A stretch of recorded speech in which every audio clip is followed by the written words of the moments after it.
Oh my god, he's playing so clean, chat. He's playing so clean. What's going on, guys?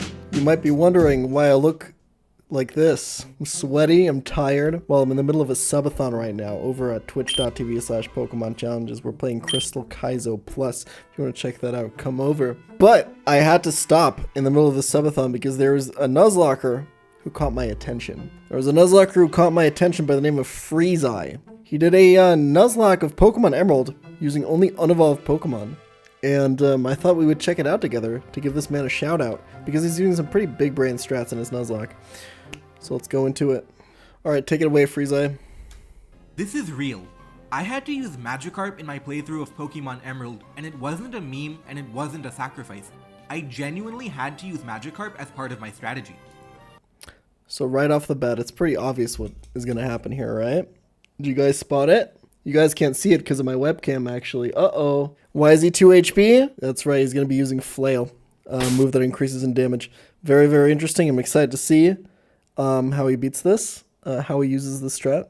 This is a hardcore Nuzlocke of Pokemon Emerald where I can't use evolutions or single-stage Pokemon. Emerald is one of the toughest games to Little Lock for a number of reasons. There aren't many high-stat base forms in Pokemon Emerald. There's no Scyther, no Onix, and there's no Pokemon like Gligar or Mischievous. Although in the case of those two, I wouldn't have been able to use them anyway because their evolutions don't exist yet. I think Little Locks are really interesting. I think what he brings up is true. Like, there are some Pokemon games where just like there's like... So the problem is, it's kind of an arbitrary restriction, sort of, right? Like, some unevolved Pokemon are just really good. Some unevolved Pokemon are not. They tend to be worse, but in some games, the unevolved Pokemon are just so good that the restriction, like, doesn't matter as much. So picking a more interesting game like this with Emerald makes it like actually a challenge. So when someone says I beat a Little Lock, the question is always what game was it in? So in Emerald, I agree 100%. It's a pretty impressive feat. Yeah, I was gonna say the first Pokemon that came to my mind is Clamperl.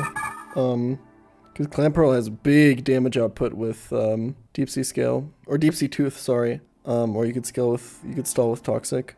And then I guess you have what, Belly Drum Zigzagoon, maybe. Although I don't know if that has enough speed to do anything.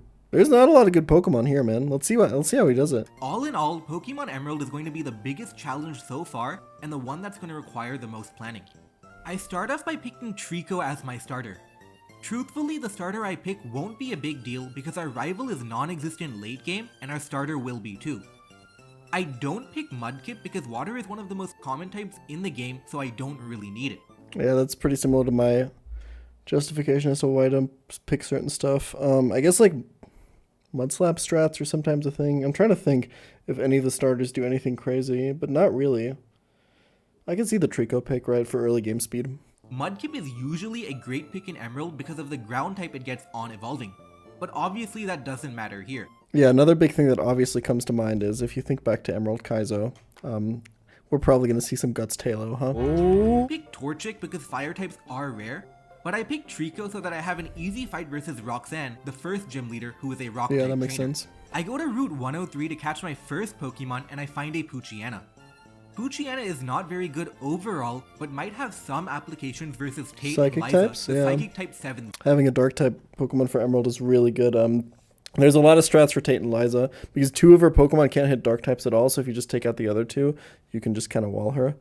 So having Dark types in your box is really nice. Speaking of boxers, that's right. This video is sponsored by Manscaped yet again. Shout out to them. And today I want to show you guys something special in the Manscaped catalog. It's the Boxers 2.0. I've been doing a subathon on Twitch. I've been sitting in front of my screen for 16 hours a day. It's really unhealthy. I need help. Please I'm dying. Look at how sweaty I am. Look at how hot it is in my apartment. It's been a heat wave in Germany. It's crazy. The one saving grace is having a good pair of boxers, okay?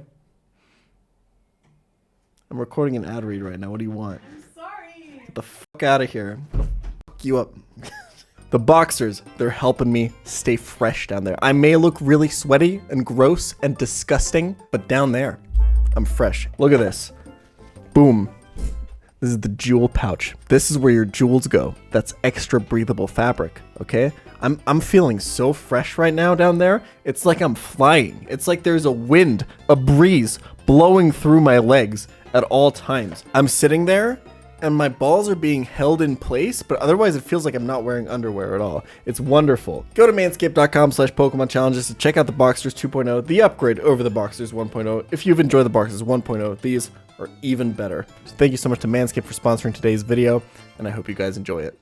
Overall, a lot of my early game is going to be based around the late game when the game is tougher. I'm almost always going to be looking ahead when I evaluate a Pokemon. I nicknamed the Pokemon numbers to avoid any emotional attachment. There will be a lot of sacrifices in the run.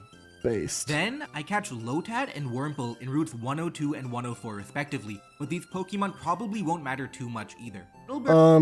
Yeah, I can't see how they would. The Wurmple dupe is kind of nice, right? Woods, we have our first interesting encounter. Because of duplicate claws, we can guarantee to get either Shroomish, Halo, or Slakoth. Shroomish is a good Pokemon overall, Halo is a monster with guts, and Slakoth can be traded for Makuhita in Rustboro City. Halo in particular is the best possible encounter because of its speed and guts. I see it. Fortunately, I do get Halo here. Even if I didn't get a Halo here, I could use a repel manipulation strategy to have a good chance of getting Halo in Route 116. If I use Repel with a level 8 Pokemon, I have about a 94% chance of getting a Halo and a 6% chance of getting a Skitty. Yeah, so the way that it works, right, is if you repel with the highest Pokemon, if you repel with a Pokemon in the front, you can still encounter Pokemon of that level. So if you repel with a level 8 Pokemon, you can still encounter the Pokemon that are level 8 here, so it'd be Tailo or Skitty. Pretty good chance of getting Tailo there. Love to see some repel strats. I repel through Route 116 to catch a Whismur in Rusturf Tunnel. This is so that I can take advantage of duplicate claws and make sure I don't encounter a Whismur in Route 116. Nice. In Route 116, I catch a Nincada. It's a ground type, which is nice, but I would have preferred Abra. I mean, this is probably going to be good for pivots on exactly Watson, huh? Having one ground type for Watson is probably good just for pivoting. We finished, as in like switching into electric type moves and then baiting a non-electric type move to get something else in. Some of the older games, including Pokemon Emerald, have something called a badge boost where you gain stats after getting a badge. In this case, getting the stone badge from Roxanne's gym gives us a 10% attack boost for our Pokemon. Yes. This is really relevant in Emerald Kaizo, especially the speed boost from Watson is huge. After beating the first gym, we head to Granite Cave, where I use the repel manipulation strategy to either get a Geodude or a Makuhita. You definitely want Geodude. Geodude is really good. Dude, Geodude gets really good moves, really good stats. I don't see Makuhita doing anything. Now, my team is terribly weak to Watson, the electric-type gym leader, so I really need a Geodude.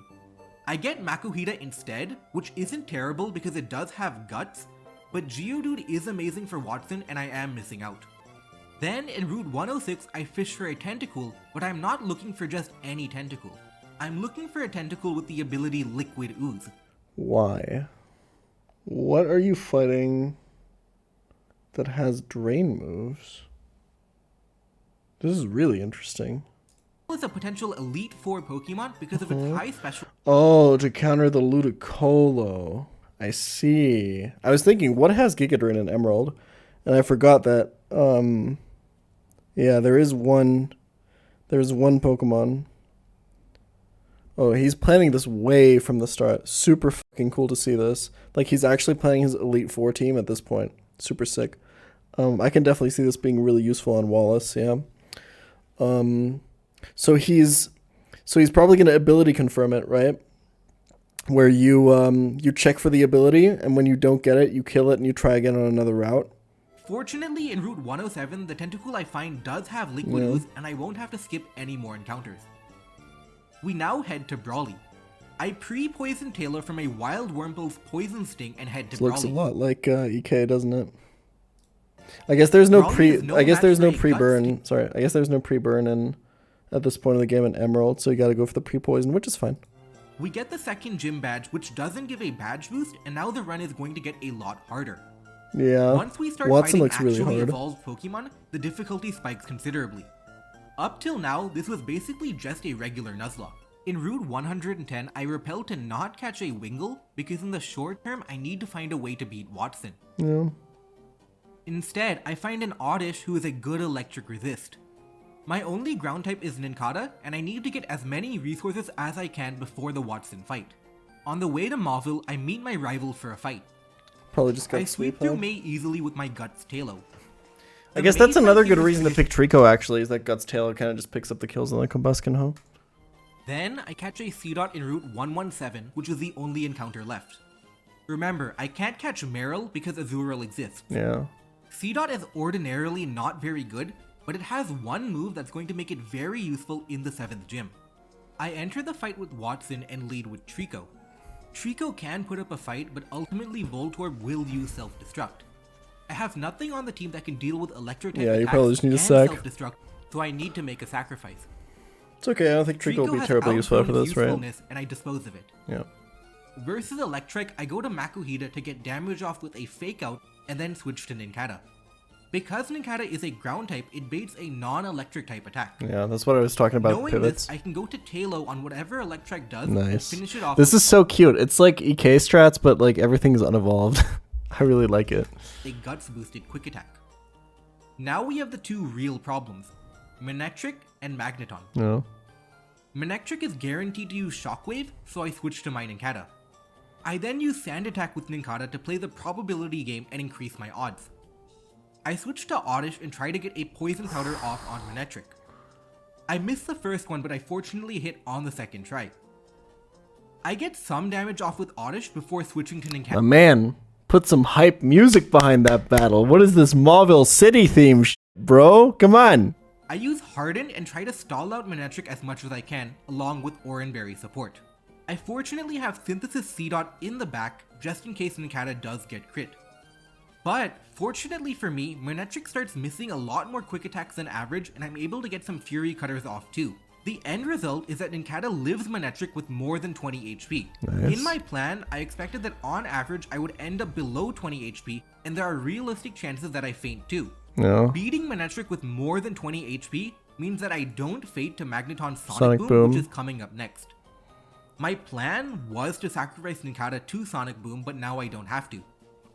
Because I Get one live sand Sonic attack Boom, I in. throw off a Sand Attack and then switch to Oddish to use Stun Spore. Now that Magneton is paralyzed, I can use a Guts boosted Makuhita to outspeed Yeah, and you do just big need to damage. sack your C-Dot. I do, however, just need a little bit more damage to get the one-hit KO, so I use Rock Smash, Synthesis C-Dot to get the job done. Super sick. The only question is how do I get God Makuhita damn. in the game in the I first feel like place? you sack, I right? can't switch it in because I risk faint. Wait, no. Here's what you do. He's slower. He's guaranteed to Thunder Wave you. You pre-poisoned your Makuhita. It's probably Thunder Wave, right? Although I don't know who you have left that... Because I think everyone else is paralyzed, right? And he's not going to Thunder Wave Nincada, and he said he needs a little bit more damage. So he's going to get a Rock Smash to end this turn. Oh, I guess like it would always Sonic Boom Nincada, right? So you probably just go through that. I feel like that's the answer. But Sonic Boom is like kind of random. I also don't know if this is actually good AI or not on the Watson fight. But like... I mean, there's a way to do this, right? You basically need to make sure that either Sonic Booms or Thunder Waves, and then get your Makuhita in. Either of the two does it. My plan was originally to sacrifice Oddish in order to get a free switch to Makuhita, but because I was lucky and didn't have to sacrifice Nincada earlier, I can use a pivot play to avoid sacrificing another Pokemon. Here, I switch Nincada in on Yeah, an that's what electric I move thought. and then bait the Sonic Boom. Although that is not 100% safe, right? Because I think he can randomly just Sonic Boom because it's a set damage move and AI is weird about that. But like I guess losing the Nincada here isn't a big deal actually. If anything, he could have also just sacked it, right? He was planning on sacking the Nincada anyway, so that's probably the correct play there. Because at least you know he's never going to Shockwave on the switch in. Boom is guaranteed to do 20 damage, which means I have a free switch into Makuhita. Nice. Makuhita outspeeds and takes down the Magneton, giving us our third gym badge, which Super gives well us played. a 10% boost to speed. I expected to sacrifice 3 Pokemon during the gym, so I'm very happy to have only sacrificed 1. After the gym, I finally catch a Geodude by using Rock Smash on Route 111. I now have a good electric immunity and a good normal and flying resist. I catch a Numel in Route 112 and then Repel Manipulate in Fiery Path to avoid getting Slugma. That way I can either get Coughing, who can have Self-Destruct, which is useful versus boss Pokemon, or Machop, who can have Guts. Yep. I encounter a Coughing and catch it. Then, in Jagged Pass I get Guts Machop, and in Lava Ridge Town I get and hatch the Wynut Egg. Now we fight Flannery, the fire-type gym leader. Okay, so Wurmple's here to sack. Is he planning to just explode the coughing? Flannery is really annoying. You can't just sweep through her with a water move, right? Because she actually sets up Sunny Day. I can see Numble being very useful here. The tentacle lead makes sense because her Slugma has like poison, has like smog, right? Or whatever. Flannery's first 3 Pokemon, Numel, Slugma, and Camerupt, are all easy with Tentacool, the best water type I have. But I was thinking of the Sapphire Flannery fight, sorry. Challenge is Torkoal. Oh. Tentacool does not KO Torkoal with a Bubble Beam, and in return Torkoal can critical hit Body Slam to KO me. I am not willing to risk Tentacool to a critical hit because I anticipate it being valuable in the Elite Four. At the same time, I can't switch Tentacool out of Torkoal because there's a chance it uses Sunny Day. If it gets off a Sunny Day, not only do I have to deal with sun-boosted overheats, but my Bubble Beam also becomes terribly weak. Instead, I enter Flannery's gym pre-damaged. I one-hit KO the first 3 Pokemon as expected, but when Torkoal comes in now, it will never use Sunny Day because it sees it can KO me with Body Slam. I switch to a Cherry Berry Coughing to take on the Body Slam and be protected just in case it paralyzes me, which it does. Then I self-destruct for damage. Right? Yeah. With self-destruct damage, Tentacool can now KO the Torkoal and we can get through the 4th gym with 1 planned death. I do catch a Trapinch in Mirage Tower, however, and I get the Anorith fossil to revive in Rustboro. Anorith is incredibly important because it naturally learns Protect for the 5th gym leader, and the TM isn't available yet. Entering Norman, we do have Protect Anorith for the slacking, but we still need some technique for the other Pokemon. I lead Makuhita with exactly 67 HP so that it reaches 56 after 1 turn of poison. Because of the low HP, Spinda thinks it can KO me with Psybeam and will always use it. This gives me a free switch into Tailo, who has a Persim Berry just in case Psybeam confuses it. Tailo picks up the KO on Spinda with a Guts boosted attack. Tailo needed damage from Fake Out in order to KO. Yeah, these are like just straight up EK strats, man. This is so sick. Vigoroth comes in next and will always use Facade to try and KO. I switch to Geodude to tank a Facade and then bait in a weaker attack. Then I switch into Machop to one-hit KO the Vigoroth. Machop lives even a critical hit slash, so I'm not at any risk. Linoone comes in next and is very tricky to deal with because it has Belly Jump. It sees a kill on Machop and will always attack. I switch to Geodude and things can get complicated depending on how strong my Magnitude is. Yeah. Fortunately, my Geodude has learned to not disappoint me and shuts down the Linoone easily. Next is Slacking, who is the easiest part of the fight as Protect Anorith can beat Slacking. I feel like even if you low pretty roll on the Magnitude there, right, like all you need to do is to shut this down really is do 50%, so to shut down the belly drum play, it's probably fine. We beat the Magma admin and our rival and head to Winona, the flying type gym leader, where I have to use the legendary Magikarp strategy. Versus Winona, my main strategy revolves around Ice Beam Wailmer and Voltorb for anything that Ice Beam doesn't beat. Okay. Altaria is the main challenge, so I want my Wailmer at as high a level as it can be, and I also want my Magikarp to be at as high a level as it can be. I lead Wailmer and switch to Voltorb to knock out Swablu. This levels up just to level it up on the switch. Wailmer and my Magikarp holding an EXP share. Yeah, so this is what we call edging. That's what we call it, okay? That's what it's called. It's when you're hardcore Nuzlocke and you can obviously only level up to the highest level of the next gym leader, but leveling up in the gym leader fight is okay. So we bring the Pokemon as close to the next level as possible, so it guaranteed levels up during the fight. It's just what it's called. It's edging. Stop laughing, okay? Chill out. The reason I had to kill Swablu with Voltorb is because I wanted to bait in Altaria first, who sees that I can KO Voltorb with Earthquake. If I killed Swablu with Wailmer, Altaria wouldn't come in next because it doesn't see a one-hit KO.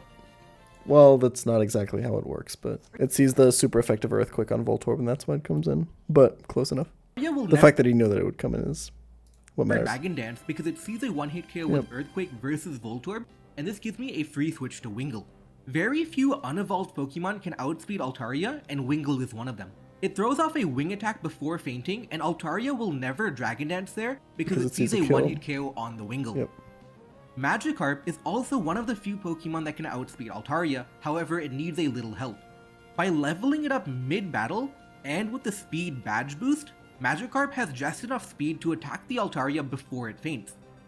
Through the efforts of Wingull and Magic, I was gonna say, like, when I first saw when I saw the first clip, I was like, it's not like this is gonna do that much damage.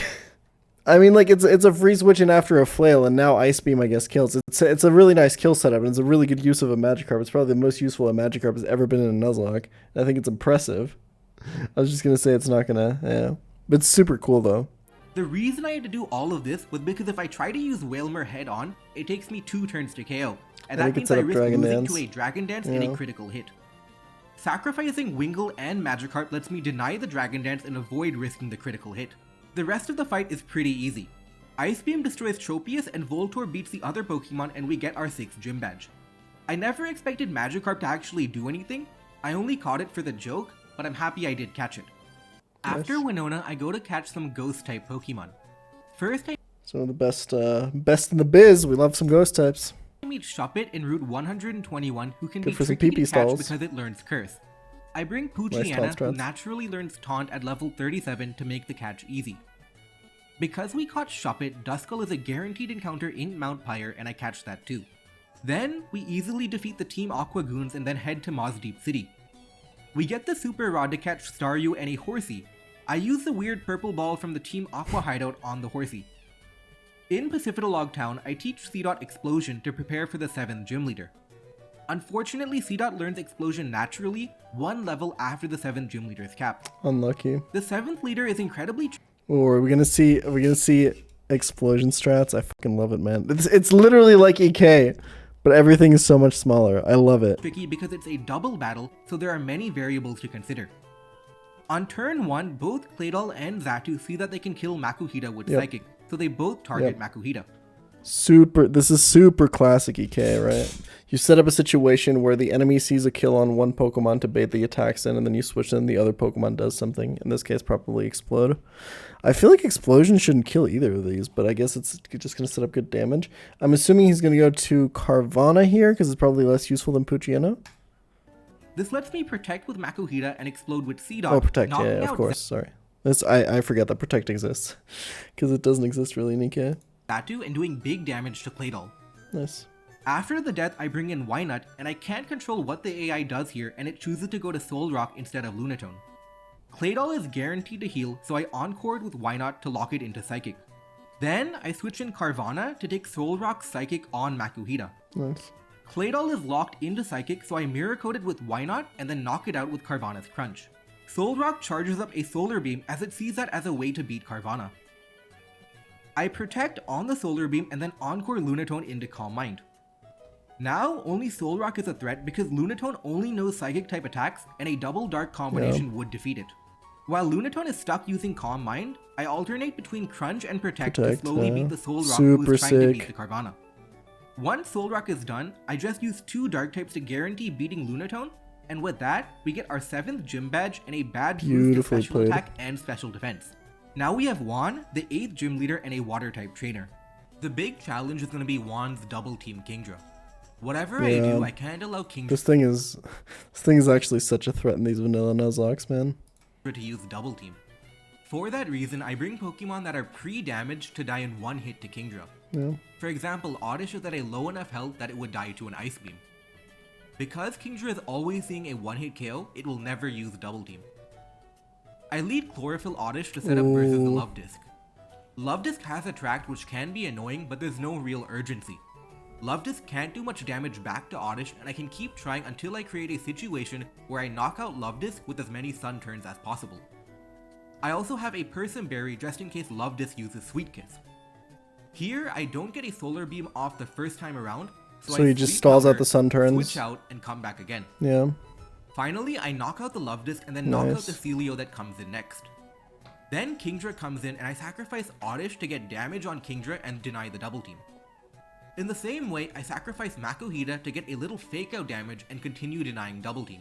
Could have poisoned for guts damage there, right? I guess he just didn't need it. Now, Kingdra is in range of Talo and we knock out the biggest threat Oh with a my Guts god, boost he's inside. playing so clean, chat! Wishcash is a He's little playing so tricky and you have to figure clean! out. I love it. I switch Tentacool onto a water attack because Wishcash will never use a ground type attack versus Talo. Then I switch into Duskull on an Earthquake. I use Curse to create damage on Wishcash every turn. I stall out the Wishcash with similar switching techniques until I can bring in Tailo on a ground type move to KO Wishcash with Facade. After Victory Road, we still need to do just a little preparation. I need the Spell Tag item, which is only available from using Thief versus Wild Shuppet. Also, I need the item Mental Herb. With those two items, we're now ready for the Elite Four. Up first is Sydney, the Dark type Elite Four member. Okay, we're probably going to see some Belly Drum strats on the Zigzagoon. Is it going to be like Cosmic Power Recover Stall with Staryu? Curse strats with this, Gut strats with this, and this is for Wallace? I lead with Tailo holding a Mental Herb to heal off Mightyana's Intimidate. That would be White Tailo Herb, is no? both strong and fast, and I do have a decent level advantage Yeah, White Herb. because Nuzlocke rules put the level cap at the best Pokemon of the last Elite Four member. Yeah. Tailo not only knocks out Mightyana, but knocks out Absol, Shiftry, and Cacturne too. Crawdaunt comes in last, and Tailo does not have a 100% chance of KOing the Crawdaunt. I'm not willing to risk Tailo here, so I need to switch it out. I need to find a way to get Pre-poisoned Staryu in Duskull. versus Crawdaunt so it can hit it with a Thunderbolt. Why is Duskull pre-poisoned? Let's see. I can't go straight into Staryu because I risk getting hit by a critical hit strength. Instead, I go to Duskull first, who will never die of a critical hit, and then switch into Staryu because Crawdaunt will never use a normal type move versus Duskull. Now, Staryu comes in safely and takes care of Crawdaunt with Thunderbolt, and we beat the first Elite Four member. I see. That actually kills? That's fucking crazy. Notice that my Duskull was poisoned, and that's because of an HP manipulation strategy that we're going to use versus Drake's Kingdra. I see. Then we have Phoebe, the Ghost type Elite Four member, who is even easier than Sydney. The first Dusclops doesn't have a move that can hit Zigzagoon, so we can use Belly Jump and Substitute on the first Dusclops, and there's nothing the AI can do about it. Then, because we have a Spell Tag, we can actually KO every Pokemon with Does Shadow Curse work into Substitute? Probably not, huh? Ball. The Belly Drum Zigzagoon strategy doesn't work as well as the Belly Drum Linoon strategy because Zigzagoon is slower, weaker, and less tanky. Up next is Glacia, who is another Zigzagoon. Oh, he's playing with EVs, huh? Yeah, that makes this a lot better. I see. EVs are fucking cracked, man. Dude, EVs are actually so much better in this run, too, because everything has so low BST. So, like, the percentage difference in stats is actually really high because of how the math works with EVs. Super cool. Does this also sweep? No shot. Celio will use Hail on turn 1, which lets us set up a Belly Drum. With a Silk Scarf, return 1-hit KOs every Pokemon except for Walrein. Sick. Versus Walrein, I substitute 1 time to lower my health, and then use Flail, whose strength depends on how low your health is. Flail is a guaranteed 1-hit KO on the Walrein, and we beat the third Elite Four member. Up next is the Dragon the way the hail damage is calculated and everything, it's so clean, dude. Type Elite Four member, and unfortunately Zigzagoon won't work here because all the dragons are faster and will just outspeed and KO me. Drake is easily handled by Never Melt Ice Staryu with Ice Beam, but there are some complications. Kingdra will always Dragon Dance versus Staryu, so I have an opportunity to go for Toxic. This is Toxic? Unfortunately, I don't hit the Toxic, but it's not too bad because Kingdra will go for another Dragon Dance because it doesn't think it can KO me. Fortunately, I do hit the second Toxic. If I didn't hit it, I had a backup plan with Duskull, but I don't need to use it. With the Toxic, I see. So it was poisoned because he was obviously going to switch it in. Okay, very interesting. I time my switching so that I have Duskull in when Kingdra goes for a full restore. While Kingdra goes for a full restore, I hit it with a Curse, and then continue with the switching strategy until Kingdra faints. I make sure to time Kingdra's faint with a switch to Staryu on Surf, that way I'm in a position to Ice Beam the rest of the game. The reason why I pre-damaged really good, okay, he's about to explain it. Duskull is because I wanted Kingdra to always think that it could KO me with Surf. Yeah. If it doesn't think it can KO me, there's a chance it can use Smokescreen as I switch to Staryu. If that happens, then my Staryu has a chance of missing Ice Beam. Ice Beam Staryu cleans up the rest of the team, and we are now ready for the champion. Versus Wallace, I lead Zigzagoon and sacrifice it for a little damage. It's enough damage that now Voltorb can come in and knock it out. Then the champion goes Gyarados because he thinks it can KO me with Earthquake. Unfortunately, I am an electric type and a pretty fast one too, so I outspeed and KO the Gyarados. Wishcash comes in next and will either Earthquake or Hyper Beam me, which allows me to go to Duskull. Similar to the fight versus Juan, we can use Curse and then switch to stall it out. I make sure to go Chris is Tailo so as good with Wishcash Protect, uses dude. Earthquake and faints to be ready for the next Pokemon that comes in. You guys ready for the Liquid Ooze payoff in a second? This baits in Tentacruel and I sacrifice Duskull to the Tentacruel. Now I go to a Voltorb who only feints to a critical hit from Tentacruel. If it does crit, I can still try and revenge kill with Tailo. Fortunately, it doesn't even try to crit and instead uses Toxic. Voltorb finishes the job with Thunderbolt and then Explosion. Now Ludicolo comes in, but I have the Liquid Ooze Tentacool to stop it. I use Screech to lower its defense, and it is realistic to miss Screech. If that happens, I have to stall it out with Rest, but that's more painful to do. I do hit the Screech, and that lets me sacrifice Staryu and then go to Tailo. With the defense drop from a Screech, Tailo now KOs the Ludicolo. Milotic comes in Wait, next. the Liquid Ooze didn't matter at all, right? I use Tentacool to Screech the Milotic multiple times before fainting.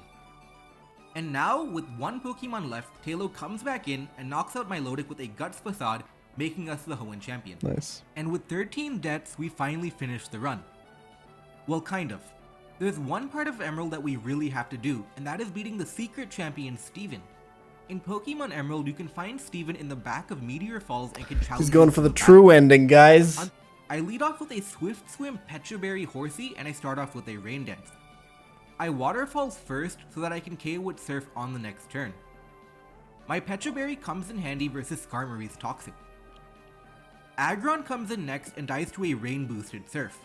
Credilli comes in next and Horsey has already done its job. I sacrifice it to a Giga Drain so that my next Pokemon can come in without taking damage. With the Freeze Witch, I go to Machop who wins 1v1 versus Credilli, even with Nice. Credilli healing itself with Giga Drain. I want to keep Machop as a sacrifice so I can't throw it away like Horsey. Instead, I go to Geodude on an Aerial Ace, then I go to Wailmer on a Water Pulse. Now that I have Wailmer in, I can use Water Spout to knock out the Armaldo. Oh my god. Now this is the Wailmer's interesting kind of part. cracked, huh? I don't want to knock out the Claydol. In fact, I want to die here. Claydol is pretty easy to deal with, but the challenge is the Metagross in the back. I splash with Wailmer to waste time and Claydol finally knocks me out. Then I use Protect Swablu to try and PP stall Claydol out of Ancient Power. Okay. What I do is I Protect on Ancient Power, then go Geodude on Ancient Power. That wastes 2 PP. Then I go back to Swablu on Earthquake and repeat the process. Eventually we run Claydol out of Ancient Power PP.